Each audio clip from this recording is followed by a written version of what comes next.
Hello friends, कमर का दर्द बहुत शदीद काफ़ी ज़्यादा इसका प्रॉब्लम रहता है, तो उसके लिए कंप्लीट वीडियो आपको यूट्यूब चैनल योगा भी चीज पे भी मिल जाएगी। या ऑनलाइन सेशन आप हमारे ज्वाइन कर सकते हैं इन नंबर्स पे।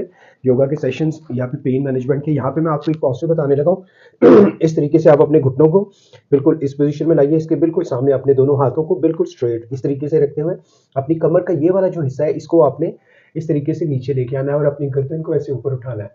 यहाँ पे 3 सेकंड तक होल्ड कीजिए, फिर आहिस्ता आहिस्ता बढ़ाते रहिए और फिर यहाँ पे दूसरा आपने अपनी चिन को अपनी कॉलर बोन की तरफ लेके आना है और अपने दोनों शोल्डर्स को पूरी ऊपर तरीके इस तरीके से उठाना है। फिर इसको आप इस तरीके से करेंगे, बिल्कुल कमर ये नीचे की तरफ आ जाएगी और फिर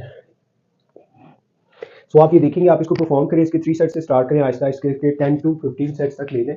3 सेकंड से स्टार्ट करें और 5 टू 10 सेकंड तक इसकी ब्रीदिंग करते रहें। इस तरह की और बहुत ज़्यादा वीडियोस को देखने के लिए हमें यूट्यूब चैनल या फिर यहाँ पे फॉलो कीजिए, हमारे ऑनलाइन सेशन ज्वाइन कीजिए, तो बाकी लोगों तक जरूर इन्फॉर्मेशन पहुंचाइए। Thank you.